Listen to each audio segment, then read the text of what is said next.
반갑습니다. 스크린 좀 띄워주세요. 예. 스크린에 질문이 하나 있는데, 여러분의 마음은 무엇과 같습니까? 여러분 마음은 무엇과 같죠? 예? 풍선? 뭐 부풀어 있어요?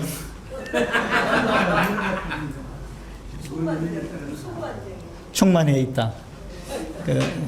객관식으로 해야 되겠죠. 1번. 1번은 나의 마음은 태평양 바다와 같다. 예. 2번은 뭘까요? 예? 소갈딱지. 밴댕이 소갈딱지 그러죠. 자, 여러분의 마음은 1번입니까? 2번입니까?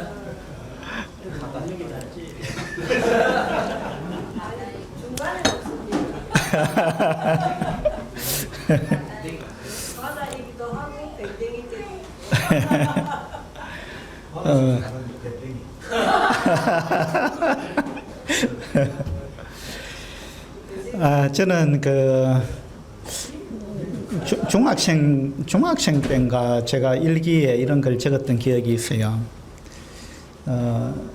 내 마음이 태평양 바다 같은 사람이 되고 싶다. 그런 일기를 적었던 기억이 있어요. 여러분 그런 생각 좀 해보셨어요? 내 마음이 태평양 바다 같으면 좋겠다. 네. 그래서 중학생 때인가 아마 그랬던 것 같은데, 제 마음이 좀 태평양 같은 그런 마음을 가진 사람이 되면 좋겠다 하고 생각을 하고 마음을 넓히려고 제 애를 좀 써본 적이 있습니다. 그때 중학생 때 제가 또 깨달았던 게 뭐냐면은 나는 완벽주의 성향을 갖고 있는 사람이구나, 이걸 깨달았거든요. 그러니까 이제 완벽주의 성향을 갖고 있으니까 나도 괴롭고 내 주변 사람도 괴로운 거예요. 그래서 내 마음을 태평양처럼 좀 넓히면 좋겠다, 그런 생각하고, 어느 때는 내 마음이 정말 태평양처럼 좀 넓은 것 같아, 그런 사람이 된 것 같아, 이렇게 느낀 적도 있는데 착각이었습니다. 세월이 지나면서 느끼는 거나 내 마음이 밴댕이 속 같구나, 그런 생각을 좀 많이 하게 됩니다. 제가 인천 송도교회 집회 갔다가 밴댕이 회를 먹어봤는데, 저기 보니까 자그마한 접시에 밴댕이가 많이 담겨 있잖아요.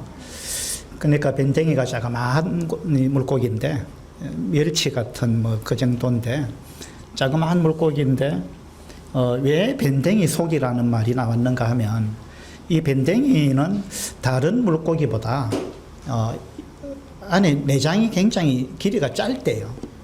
예. 그래서 이제 밴댕이 속 같아 이러면은 우리 마음이 굉장히 좁다, 이제 그런 의미죠. 밴댕이 소갈딱지, 소갈머리 같아, 또는 밴댕이 콧구멍 같아, 이런 이야기도 하던데. 이제 소갈머리라는 건 지난번에 한번 말씀드렸잖아요. 우리 속마음을 낮추어서 부르는 그런 용어인데, 그러니까 이제 우리 마음이 밴댕이 소갈머리 같아, 이 말은 이제 우리 마음이 밴댕이 속처럼 굉장히 좁다, 이제 그런 의미가 되겠죠. 어부들이 물고기를 잡으면요, 가장 빨리 죽는 물고기 중에 한 종류가 이 밴댕이랍니다. 밴댕이는 그 물에 이렇게 건져 올리면은 금방 보면 죽어 있대요. 왜 그렇게 빨리 죽을까요? 맞아요. 속이 좁아서 그래요. 그러니까 이 잡히면은 막 파다닥 거리다가 내가 잡혔다니 참을 수 없어 이래가지고 막 파다닥 거리다가 죽어본다는 거예요. 자기 성질에 자기가 이제 못 이기는 거죠. 그렇게 해서 이제 밴댕이 회 이런 거는 빨리 먹어야 된다더라고요. 너무 빨리 죽으니까 이제 상하기 쉽다는 거죠. 근데 바다, 이 밴댕이 속하고 바다하고 한번 비교해 보세요. 바다는 얼마나 넓습니까? 예. 저는 이제 바다를 참 좋아하는데 바다를 보면 내 마음이 확 넓어지는 같은 느낌이 들어요. 예. 바다를 보는 순간. 그래서 내 마음도 저 바다와 같이 좀 넓으면 얼마나 좋겠는가. 그런 생각을 하는데 잘 안 되죠. 나이가 들수록 마음이 넓어지는 사람이 있고 나이가 들수록 더 좁아지는 사람이 있어요. 그래서 이제 우리가 모두가 나이가 들어가는데 내가 나이가 들면서 마음이 좁아지는 그런 사람이 되면 안 되겠다. 이제 그런 마음, 그런 각오들을 우리가 하면 좋겠어요. 저 넓은 바다, 바다를 왜 바다라 부르는지 아십니까?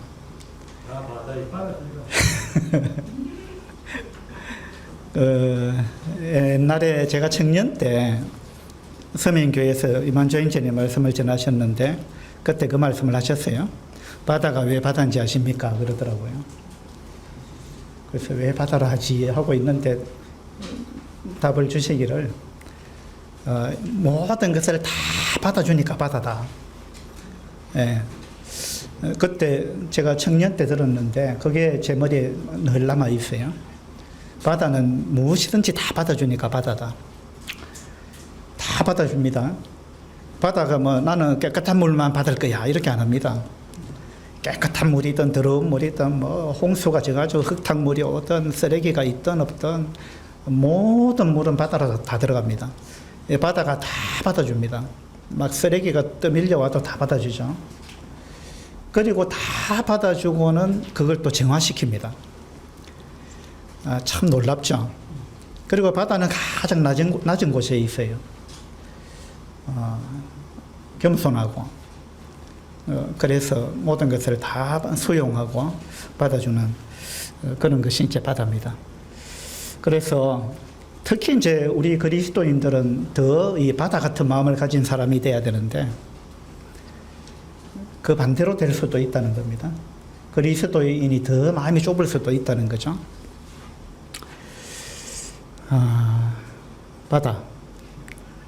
저 바다 그림을 좀 보시면서 오늘 우리가 좀 마음을 넓힐 수 있으면 좋겠어요.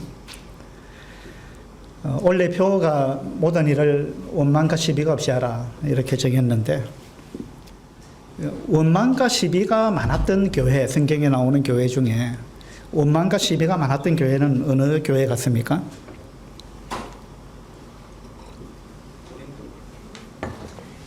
예, 고린도 교회.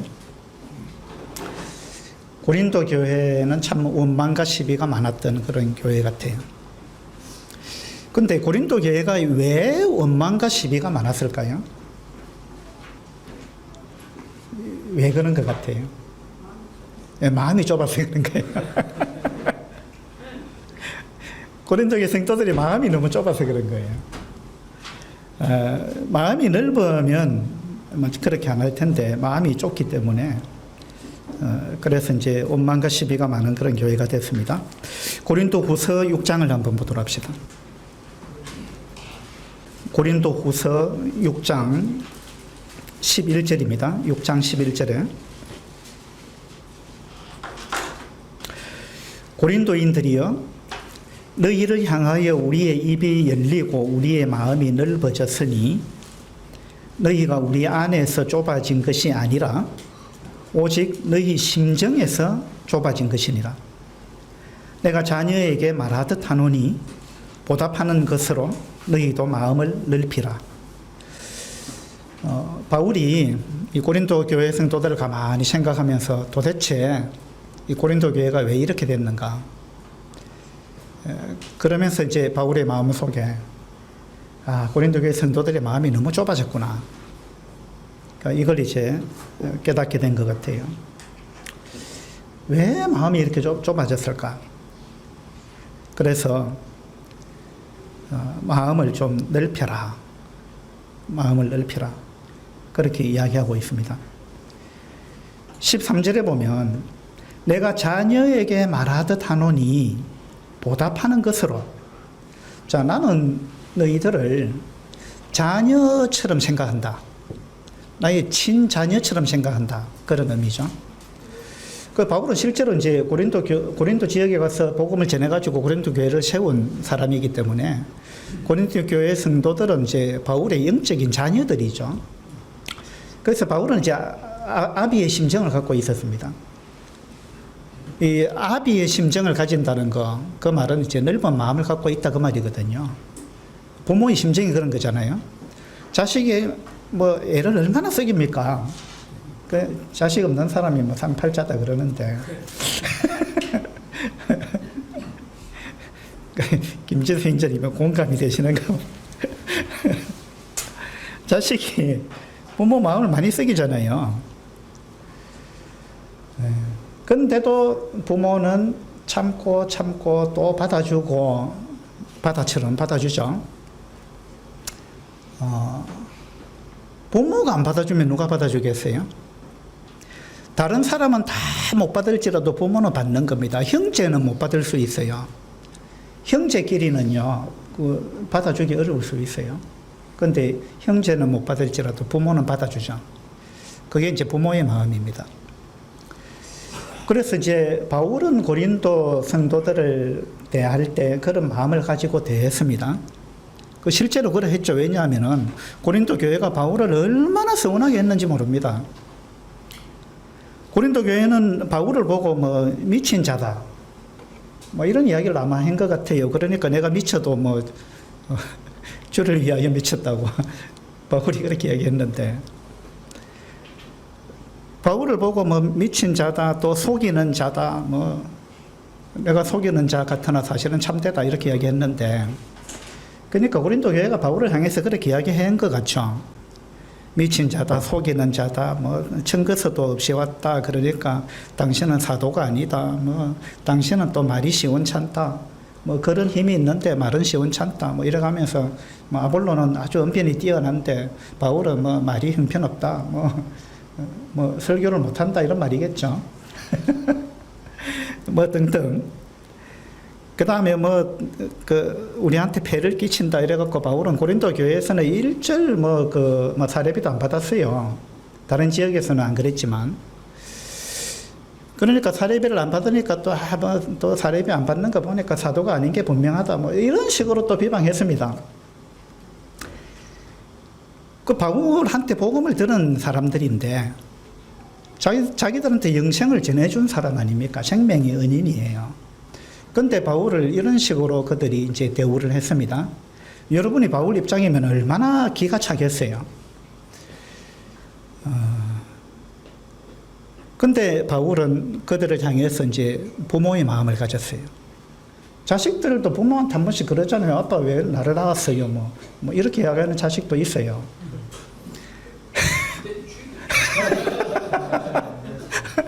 내가 직접 들었어요. 뭐 우리 자녀가 그랬다는 말이 아니고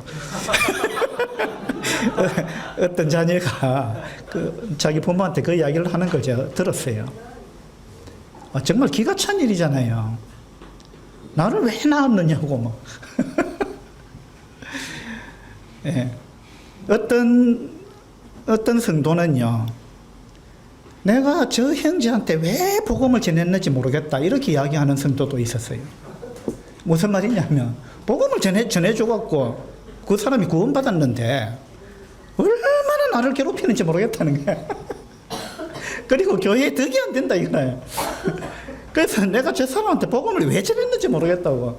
복음을 취소시킬 수 있으면 취소시키고 싶고 내가 저럴 줄 알았으면 복음 안 전했을 건데 뭐 이런 이야기를 하는 그런 이야기도 제가 들어봤습니다. 그러니까 이제 바울이야말로 고린도 교회 성도들로부터 많은 그 어려움을 당했습니다. 정말 모욕적인 이야기를 듣고 그렇게 했죠. 그런데도 바울은 내가 자녀에게 말하듯 한다. 13절에 그렇게 이야기하는 거예요.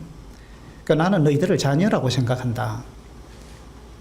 그래서 내가 자녀에게 말하듯이 그렇게 한다. 나는 이 부모의 마음을 갖고 너희들을 대한다. 그러니까 보답하는 것으로 그 너희들도 보답하는 것으로 마음을 넓히라.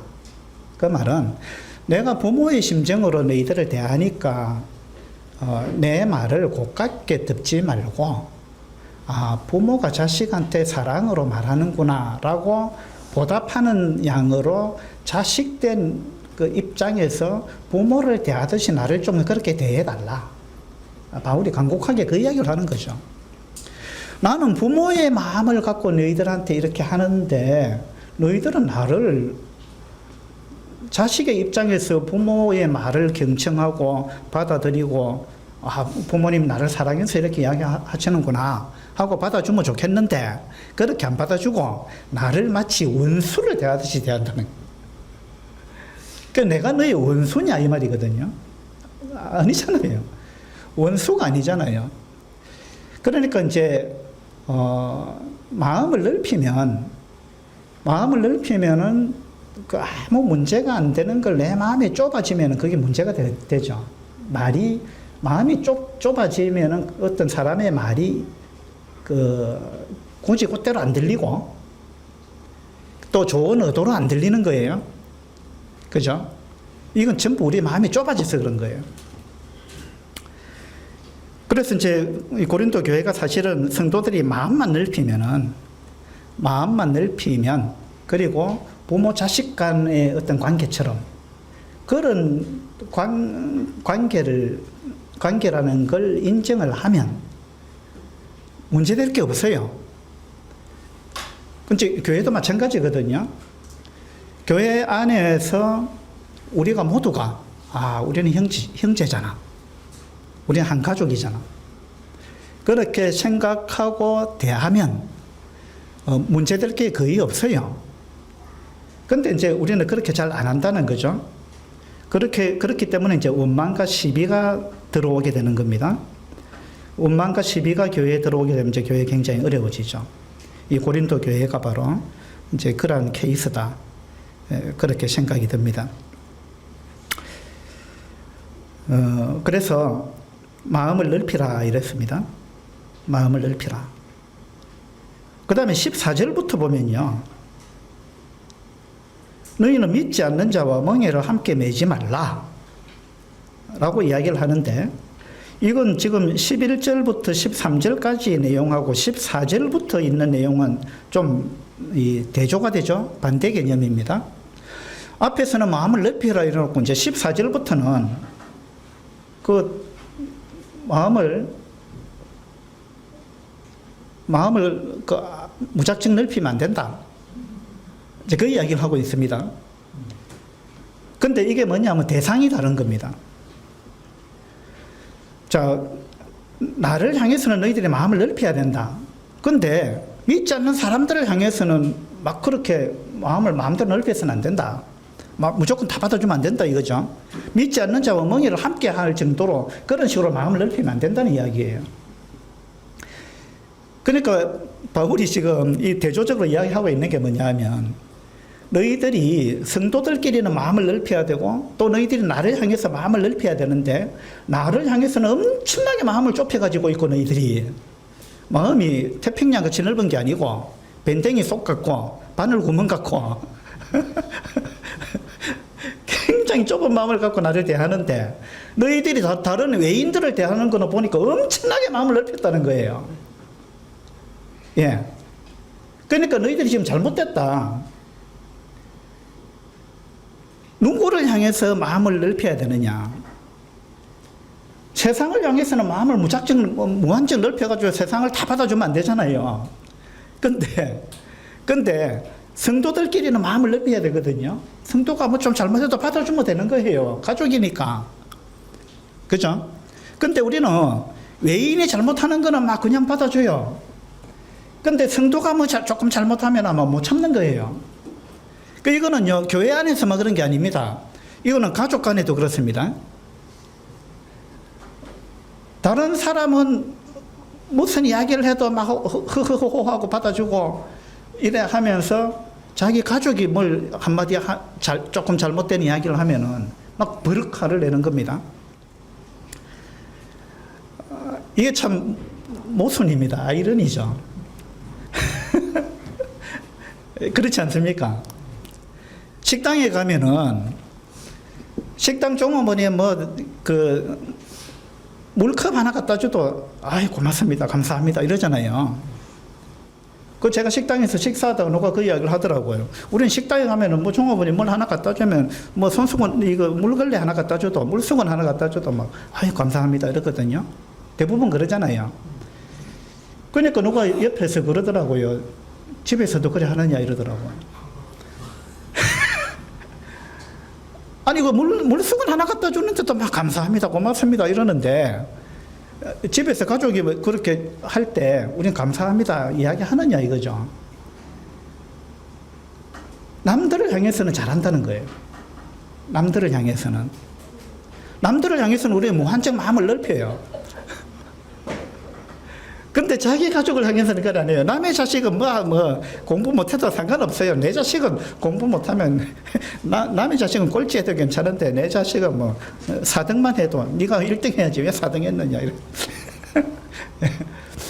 자기 가족을 향해서는 이 마음이 굉장히 좁아져 있다는 거예요. 그 좀 이상한 일이죠. 스크린 한번 보세요. 저게 무슨 말일까요?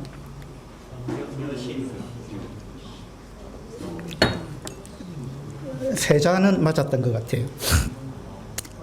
상경여빈입니다. 예, 상경여빈. 무슨 뜻일까요?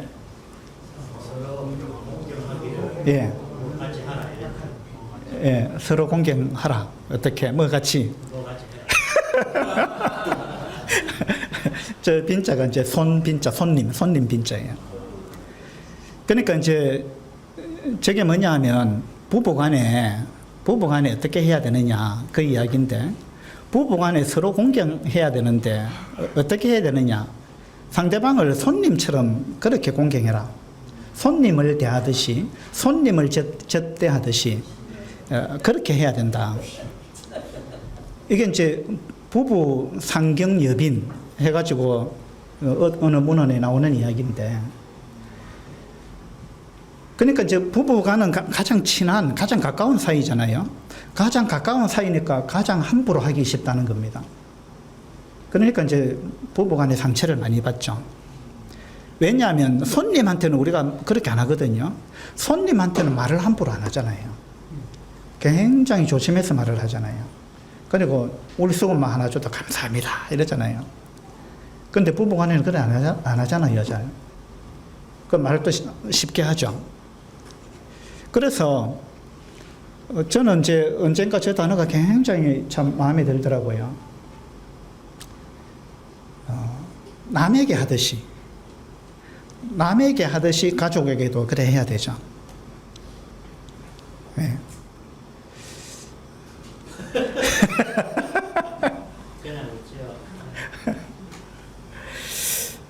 이건 이제 실제로 이제 잘 안 됩니다. 저도 그렇고. 저도 이제 마음을 넓히려고 중학생 때부터 애를 썼는데 지금 와서 생각해 보니까 내가 밴댕이 속 같아. 그런 생각이 실제로 들어요. 예. 그래서 이제 고린도서에 보니까 제발 좀 마음을 넓혀라. 나는 부모의 입장에서 말하는데 너희는 왜 자식의 입장에서 부모를 대하듯이 나한테 그런 마음으로 좀 대하지 않느냐? 왜 나를 원수를 대하듯이 대하느냐? 즉, 그 이야기잖아요. 우리가 이제 지난 수요일 날 고린도서 6장을 함께 이제 공부하고 나누고 이래 했는데 6장 1절에 보니까 우리가 하나님과 함께 일하는 자로서 이제 이 구절을 가지고 어떤 인재님이 교제를 했어요. 어떻게 했느냐 하면 우리가 하나님과 함께 일하는 자인데 나도 직장에서 여러 사람과 같이 일을 해보는데 이 일 못하는 사람하고 같이 일하면 막 속이 터져 죽겠다는 거예요. 일머리도 모르고 게으르고 뭐 이런 사람하고 같이 일을 하면은 막 속에 막 일불이 난다는 거예요.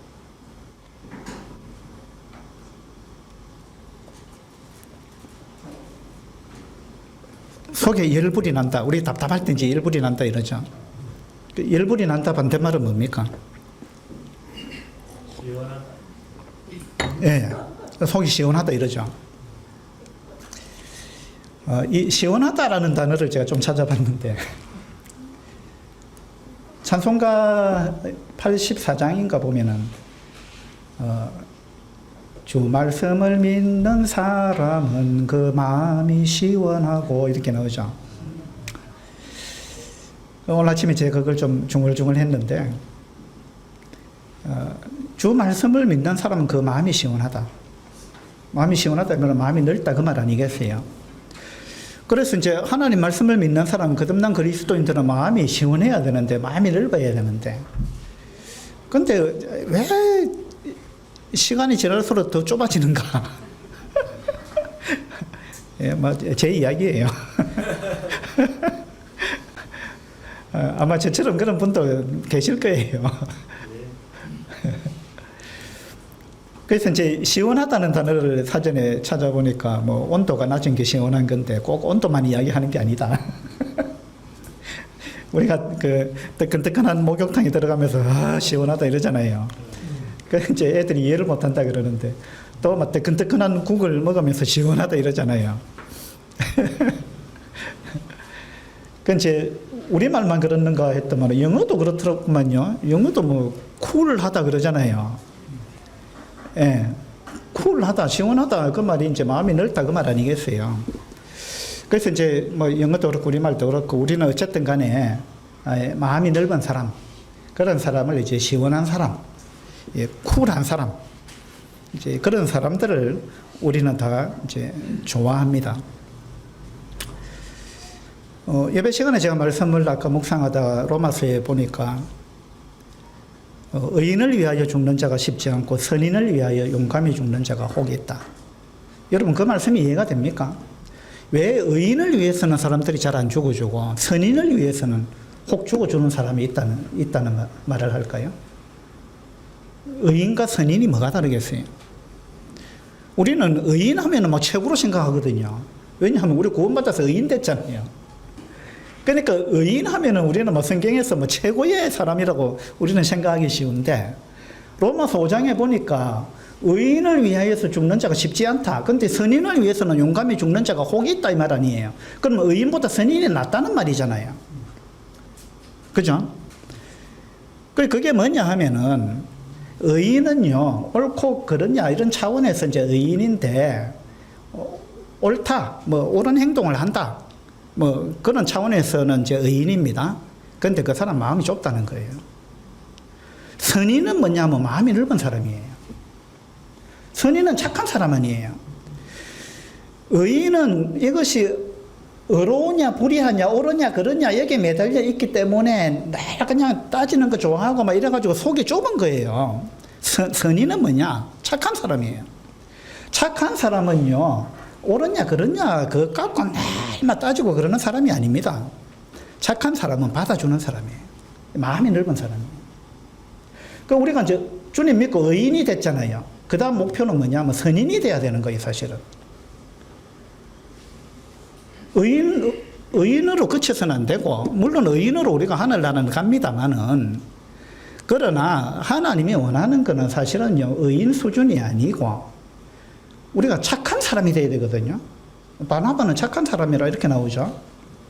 우리가 착한 사람이 되는 거 이게 굉장히 중요한 거예요. 이건 뭐냐 하면 마음이 넓은 사람이 된다는 거예요. 포용할 줄 아는 사람, 받아줄 줄 아는 사람, 바다처럼 받아줄 줄 아는 사람.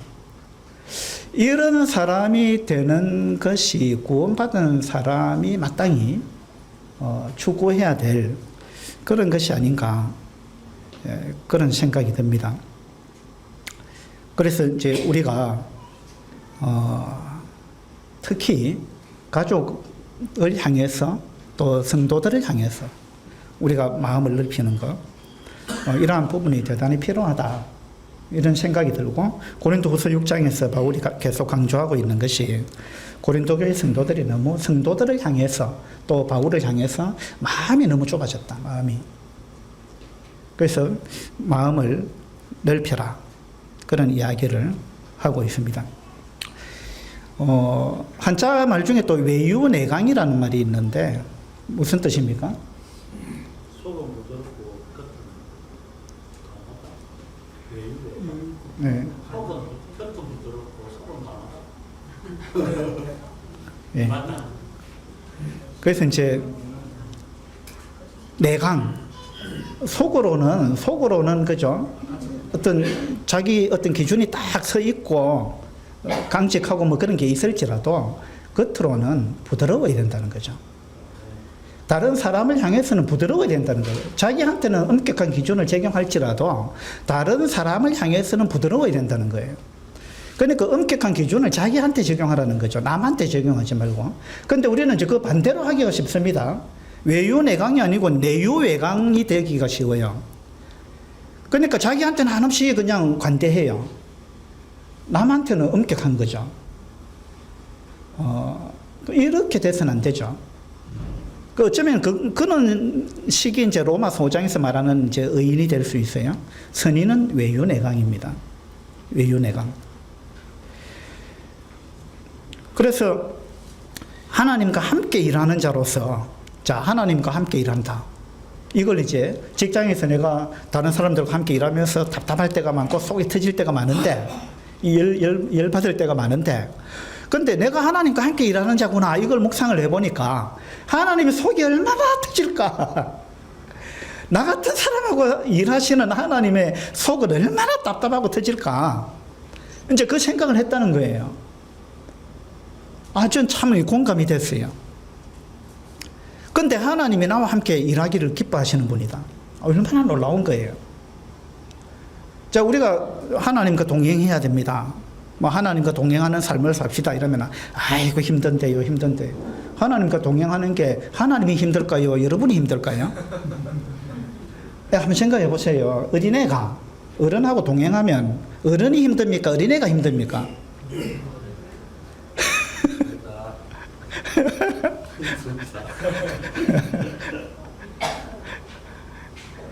어린애하고 동행 안 하면 어른은 뭐 엄청나게 빠른 속도로 자기 마음껏 갈 수 있는데 어린애하고 동행하면 보조를 맞춰야 되잖아요. 그죠? 하나님이 우리와 함께 일하고 하나님이 우리와 동행하면 하나님은 사실은 굉장히 어떤 측면에서 답답할 수 있어요. 그래서 고린도서 6장을 이제 쭉 보면서 하나님은 굉장히 마음이 넓으시구나. 하나님이 우리와 동행하기 위해서, 우리와 함께 일하기 위해서 하나님 마음을 얼마나 넓히셨을까. 바울도 마찬가지입니다.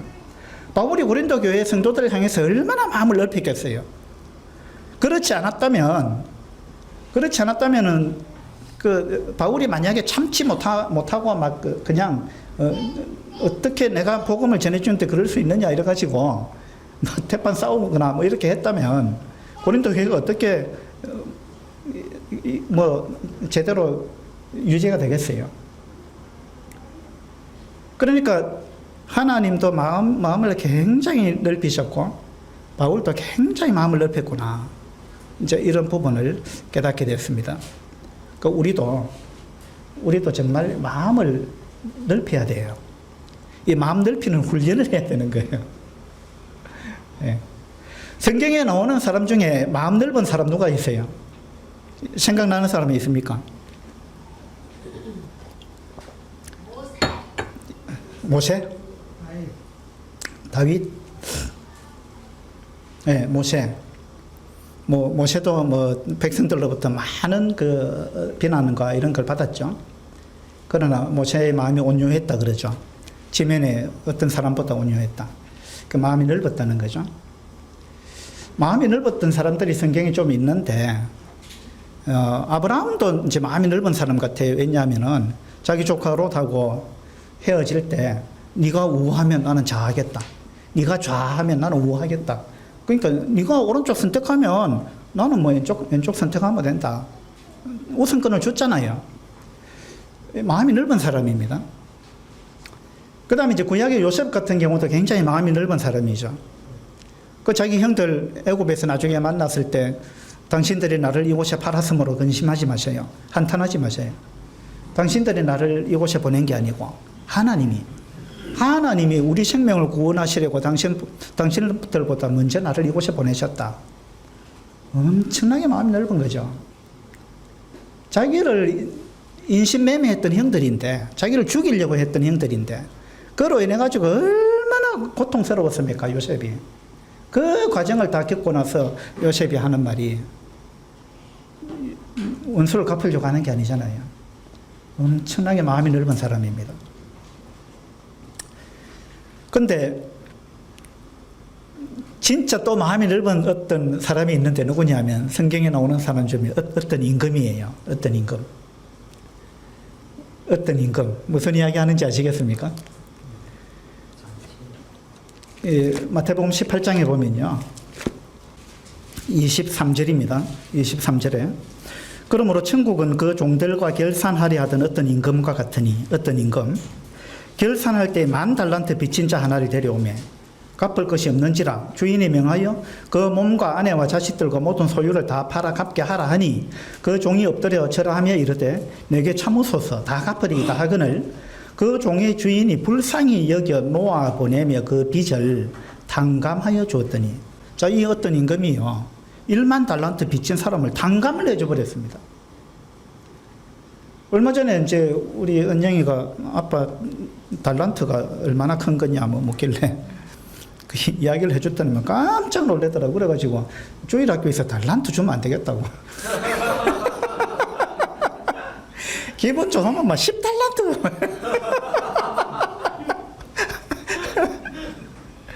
이 달란트는 뭐 어마어마한 돈이거든요. 은 1달란트. 은 1달란트는 6,000 드라크마에 해당하는데 1 드라크마는 노동자 하루 품삯이거든요. 그러니까 6,000 드라크마면은 노동자가 16년 동안 벌어야 되는 돈입니다. 16년 동안. 그러면 16년 동안 벌면 한번 계산해 보셔요. 노동자 하루 품삯이 15만 원이라 해가지고 16년 해보셔요. 얼마인지. 위용진 행진에 빨리 계산해 보세요. 이 어마어마한 돈이잖아요. 근데 이걸 탕감해 줘 버렸습니다. 계산되면 이야기해 주세요.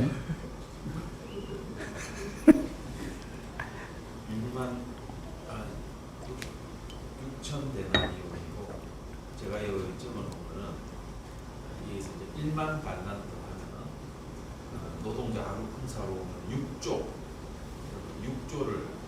제가 계산을 해보니까 실제 일하는 시간 1년에 365 실제 일하는 시간 1년에 300일로 볼 때 20만 년을 벌어야만이 갚을 수 있는 불가능이 있습니다. 뭐 6조 뭐 그랬어요? 어쨌든 1만 달란트는 뭐 어마어마한 돈입니다. 이거는. 6조. 예. 근데 이걸 탕감해 줘버렸습니다. 얼마나 이거 마음이 넓은 사람이에요. 얼마나 통 큰 사람이에요. 우리 그리스도인이 통 큰 사람이 돼야 되는데 우리는 너무 속이 좁아요. 밴댕이 속 같은 거예요. 그 1만 달란트를 탕감을 받고 나온 사람이 28절에 보니까 그 종이 나가서 자기에게 100데나리온 빚진 동료 한 사람을 만나 붙들고 목을 잡고 이르되 빚을 갚으라. 1만 달란트 탕감 받고 나온 사람이 자기한테 100데나리온 빚진 사람 목을 꽉 잡고는 갚아라 이랬단 말이에요. 그러면 100데나리온은 노동자 100일 품삯이에요. 100일. 그러면 15만 원, 일당 15만 원 잡고 100일이면 얼마입니까? 1,500만 원입니까? 그러면은 1,500만 원은 큰 돈입니까? 작은 돈입니까?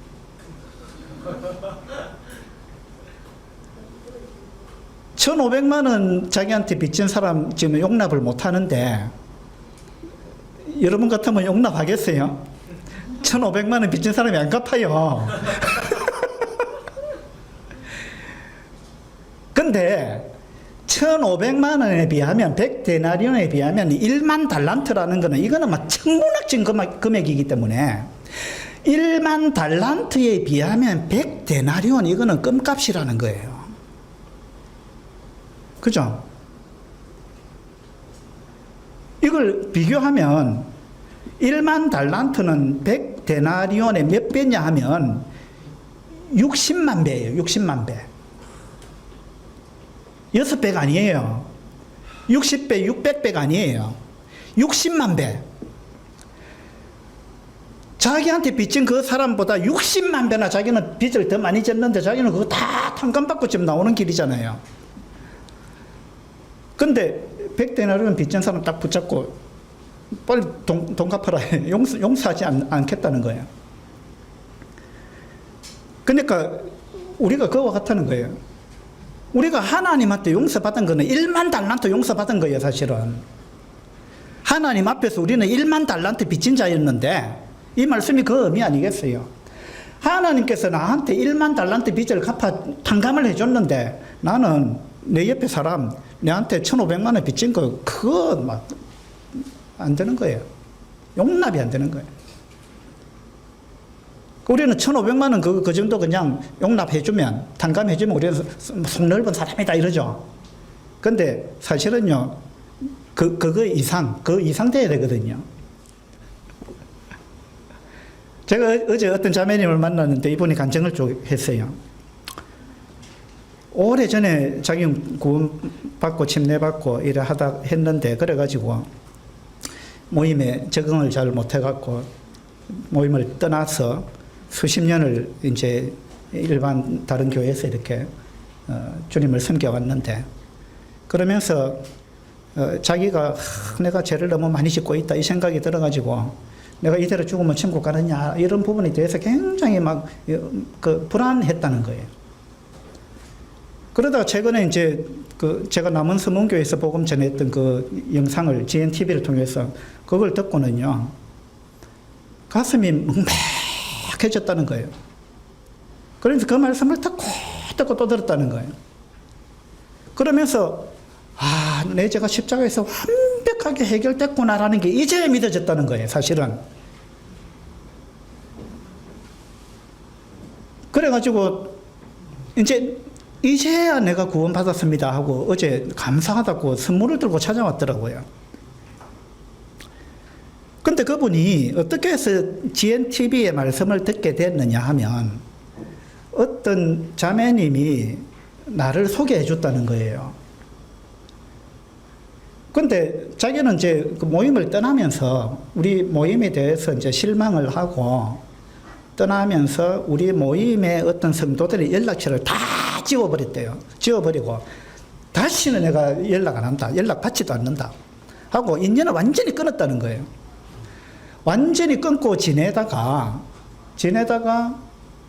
어느 날 자기가 이제 굉장히 경제적으로 어려워졌는데 우리 모임에 어떤 자매님이 그 이야기를 어떻게 듣고는 그 자매님이 대출을 받아가지고 자기한테 돈을 줬다는 거예요. 대출을 받아가지고 자기도 돈이 없으니까 그 너무 어렵고 딱하니까 내가 어떻게든 도와야 되겠다 해가지고 대출을 받아가지고 도와줬다는 거예요. 얼마나 마음이 감동이 됐겠어요. 그래가지고 이제 그런 큰 도움을 받고 참 주님 믿는 사람 너무 놀랍다 이제 이런 생각하고 있다가 세월이 지나서 어느 날 갑자기 문득 생각이 나기를 내가 그 돈을 갚았는가 이 생각이 들더라는 거예요. 아무리 생각해도 돈을 갚았는지 안 갚았는지 기억이 안 나더래요. 그래서 그 대출을 받아갖고 나한테 도와줬는데 내가 그 돈을 안 갚았다면 내가 사람이 아니다. 이거 내가 인간이 도리가 아니다. 그래가지고 막 어떻게 소소문을 해갖고 그 자매님의 연락처를 알아냈다는 거예요. 그래가지고 전화를 해가지고 내가 그 돈 갚았습니까? 물어봤다는 거예요. 그러니까 그 돈 갚았지 진작에 갚았지 그렇게 일찍 안 갚아도 되는데 왜 그렇게 일찍 갚았느냐고 이렇게 하면서 이제 그 자매하고 이제 교제가 시작된 거예요. 그러면서 이제 이 마음의 문이 열리기 시작한 거죠. 우리가 대출을 받아서 그렇게 어려운 성도를 도와줄 수 있다는 거. 이거 좁은 마음 갖고 밴댕이 속 같은 마음 갖고는 안 되거든요. 마음이 넓으니까 그게 가능하잖아요. 그렇게 마음이 넓으니까 감동을 받게 되고 그 사람도 마음의 문이 열리는 거잖아요. 우리가 넓은 마음을 가진다는 거, 이게 얼마나 중요한 건가. 이제 이런 부분을 생각하게 됐는데, 어쨌든 올해 저를 비롯해서 우리 모두가 태평양처럼 마음을 좀 넓힙시다. 밴댕이 속 같은 마음을 갖고 있다 싶으면 하나님, 내가 하나님 믿는 자녀인데, 구원받은 사람인데 내 속이 이렇게 좁아갖고 어디에서 먹겠습니까? 하나님, 저를 좀 불쌍히 여겨주셔가지고 제 마음을 좀 넓혀주세요. 우리가 그런 기도가 필요하고 우리가 마음을 넓히는 그런 한 해가 되면 좋겠다, 그런 생각이 듭니다. 여기서 아멘 해야 되죠. 아멘. 예, 맞습니다. 코리 텐붐 여사라고 들어보셨죠? 이 네덜란드 사람인데, 이분이 그 2차 세계대전 때 그 홀로코스트, 그러니까 나치가 유대인들 막 학살하고 하던 그때에 이분이 자기 집에 유대인들을 많이 숨겨줬대요. 근데 그게 발각이 됐어요. 발각이 돼가지고 온 가족이 수용소에 끌려 들어간 겁니다. 끌려 들어가가지고 자기 가족이 자기 눈앞에서 다 처형을 당했습니다. 그 이제 코리 텐붐 여사 혼자, 자기 가족 중에 혼자 살아남았는데, 거기서 엄청난 모욕을 당한 거예요. 막 이 여자를 빨가벗겨 놓고 막 온갖 희롱을 당하고 그런 모욕을 당했습니다. 근데 이 사람이 이제 나중에 전쟁이 끝나고 이 사람이 이제 그리스도인이 되고 또 이제 하나님 말씀을 전하는 이런 사람이 됐어요. 근데 어느 날 하나님이 자기한테 자꾸 이제 감동을 주시기를, 네가 독일에서 엄청난 그런 모욕을 당했지만 독일에 가서 복음을 전해라, 그런 감동을 주셨어요. 그 이 사람이 독일에 이제 갔습니다. 가서 이제 집회를 했는데, 집회를 하고는 이제 악수를 하면서 이제 인사를 하는데, 자기 앞에 어떤 한 사람이 딱 손을 들고 악수하려고 왔는데 딱 보니까 이 사람이 수용소에서 자기를 그렇게 희롱했던 그 사람이었어요. 자기를 그렇게 빨가벗겨 놓고 온갖 희롱을 다 했던 그 사람이 그 앞에 서 있는 거예요. 그걸 보는 순간 이 사람이, 코리 텐붐 여사가 이 악수를 하고 싶겠어요? 어떻겠습니까? 여러분 생각에. 자기 가족을 다 죽인 사람, 자기를 그렇게 희롱했던 사람, 그 사람이 눈앞에 서 있는데 이게 손이 안 나가더라는 거예요. 뭐 감당이 안 되는 거. 지금 막 속에서 막 갑자기 막 그 이상한 감정이 막 올라와서 그 자리를 피하고 싶은데, 근데 주님이 속으로 말씀하시기를, 나는 나를 못 박아 죽인 사람도 용서했다. 주님이 그렇게 속으로 말씀하시더라는 거예요. 나는 나를 못 박아 죽인 사람도 용서했다. 그게 주님의 사랑이잖아요. 그런 음성이 들리더라는 거예요. 그래가지고 내가 어떻게 해서 하나님 앞에서 재용서받고 하늘나라 갈 수 있는 하나님의 자녀가 됐는가? 내가 하나님으로부터 용서받은 게 어느 정도냐? 내가 얼마나 심각한 죄인이었는데, 이것이 이제 딱 깨달아지는 순간 이 사람이 그 앞에 서 있는 그 사람보다 자기가 사실은 더 죄인이다, 이런 게 이제 깨달아진 거죠. 그래갖고는 그 사람을 그냥 덥석 끌어안았다는 거예요. 끌어안았는데, 처음에 정말 이게 용기가 필요한 거잖아요. 그래서 덥석 끌어안았는데, 딱 끌어안는 그 순간 마음에 엄청난 평화가 찾아왔다는 거예요. 엄청난 평화와 도저히 못할 것 같은 그 어떤 사랑할 수 있는 마음이 막 탁 끌어안는 순간에 생기더라는 거예요.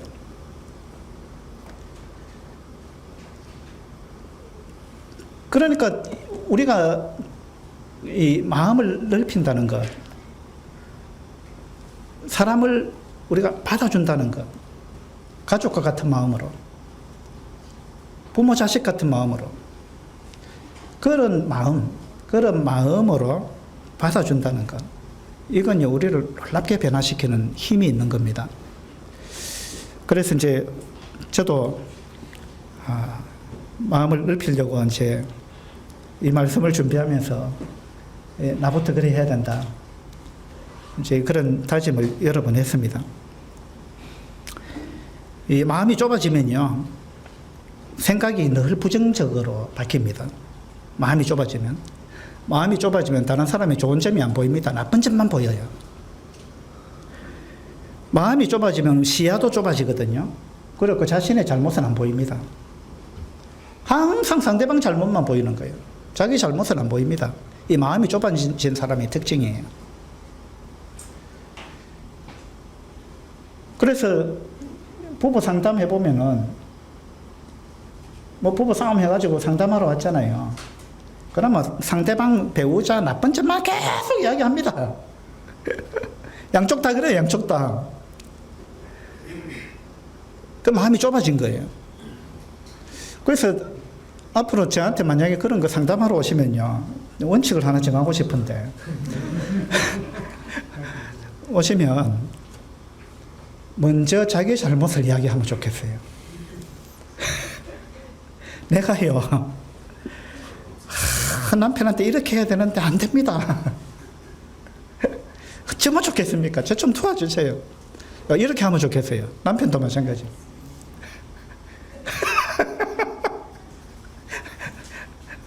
그런데 그 거꾸로 하잖아요. 자매님들 모이면 남편 험담 많이 하잖아요. 뭐 우리 교회 성도님들 좀 안 한다고 내가 믿는데. 근데 우리 며느리가 그저께 저한테 그 이야기 하더라고요. 어떤 자매하고 이야기 하다가, 뭐 자기 남편 뭐 흉을 좀 이래 보길래 우리 며느리가 자기는 자기 남편 자랑을 했다는 거예요. 아주 대견하더라고요. 우리 아들이 보니까 뭐 그렇게 썩 잘하는 것 같지는 않은데. 근데 남편 자랑을 했다는 거예요. 와, 내 속으로 대단하다 이 생각이 들었습니다. 그래서 자매님들 모이면요, 남편 자랑 좀 하세요. 자랑하고, 그 다음에 내가 우리 남편한테 이렇게 해야 되는데 이게 안 된다, 좀 도와달라고, 어떻게 해야 되겠느냐고, 그렇게 서로 이야기 좀 하세요. 근데 대부분 거꾸로 하죠. 그러니까 우리 마음이 이제 좁아져 있기 때문에 그래요. 사사기 8장 한번 보도록 합시다.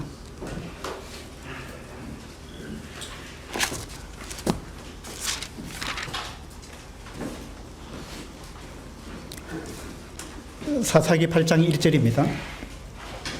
1절에 에브라임 사람들이 기드온에게 이르되 네가 미디안과 싸우러 갈 때에 우리를 부르지 아니하였으니 우리를 이같이 대접하면 어찌 됨이냐 하고 그와 크게 다투는지라. 기드온이 미디안과 싸워서 승리를 하고 돌아왔는데 에브라임 사람들이 따가와가지고 시비를 걸었습니다. 네가 싸우러 갈 때 우리 왜 안 불렀느냐 이거예요. 이 에브라임 사람들은 사사건건 이렇게 했습니다. 이게요, 마음이 좁은 사람들의 특징이에요. 마음이 좁은 사람은요, 늘 그냥 시비를 거는 겁니다. 근데, 그럼 여기 12지파가 다 전쟁에 참여했느냐? 아닙니다. 몇 개 지파만 갔어요. 다른 지파는 이렇게 안 합니다. 에브라임 지파만 늘 이러는 거예요. 에브라임 지파는요, 가나안 땅 분배 받았을 때도요, 내가 지도 보니까 작은 땅도 아니더구만, 많이, 다른 지파에 비해서 많이 받았더구만. 근데 에브라임 지파 불평했습니다. 우리한테는 왜 이것밖에 안 주느냐고. 그리고 그 요소가, 그거 산지도 있고, 뭐 골짜기도 있고 한테 왜 점령하라 그러니까, 뭐 산지는 뭐 별 쓸모도 없고, 뭐 골짜기는 철병 걸어 갖고 있는 족속들이 있고, 그거 너희들이 점령해라. 근데 늘 그냥 불평만 하는 거예요. 근데 여기 기드온한테만 에브라임 사람들이 이렇게 한 게 아닙니다. 12장에 가보면요.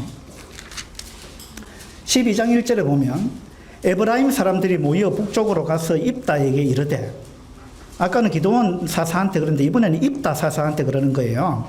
네가 암몬 자손과 싸우러 건너갈 때에 어찌하여 우리를 불러 너와 함께 가게 하지 아니하였느냐? 우리가 반드시 너와 내 집을 불사르리라. 그랬습니다. 근데 2절에 보면 입다가 그들에게 이르되 나와 내 백성이 암몬 자손과 크게 싸울 때에 내가 너희를 부르되 너희가 나를 그들의 손에서 구원하지 아니한 고로 나는 너희가 도와주지 아니하는 것을 보고 내 목숨을 돌보지 아니하고 건너가서 암몬 자손을 쳤더니, 그러니까 사실은요, 그들이 안 해놓고 엉뚱한 사람 지금 탓하고 있는 거예요. 이게 이제 에브라임 지파의 특징이었어요. 그래가지고 에브라임 지파의 이제 그 자손 중에 여로보암으로 인해 가지고, 여로보암 에브라임 지파거든요. 그리고 그 나라가 결국 둘로 쪼개졌어요. 그래서 이 속 좁은 사람은 항상 이렇게 하는 거예요.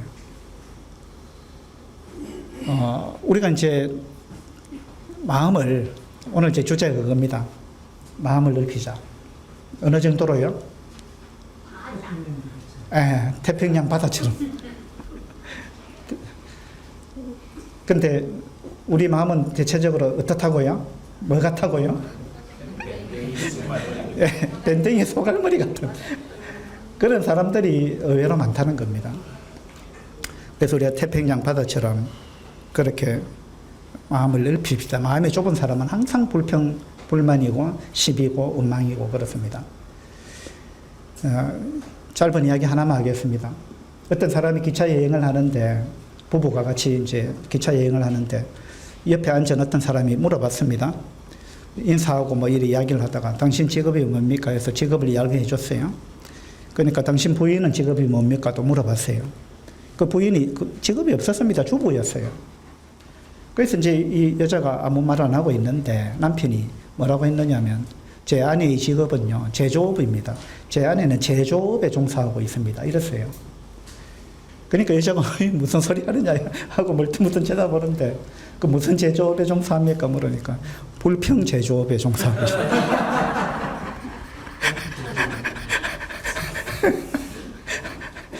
마을마다 불평을 만들어냈다는 거예요.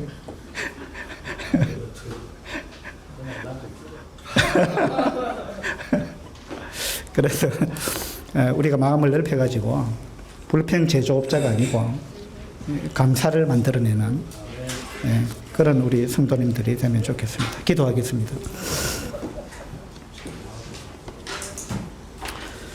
아버지 하나님, 오늘 고린도후서 6장을 통해서 우리가 참으로 마음이 얼마나 좁은가 이런 부분을 생각해 봤습니다. 참 우리가 마음을 넓힐 수 있도록 하나님 도와주시고, 특별히 우리 가족들을 향해서 또 성도들을 향해서 마음을 넓힐 수 있도록 해주시기를 간절히 바랍니다. 주님께서 우리를 향해서 얼마나 마음을 넓히셨는가 이런 부분을 우리가 생각할 수 있도록 도와주시고 우리가 주님을 따를 수 있도록 해주시기를 바랍니다. 감사드리며 우리 주 예수 그리스도 이름으로 기도드립니다. 아멘. 수고하셨습니다.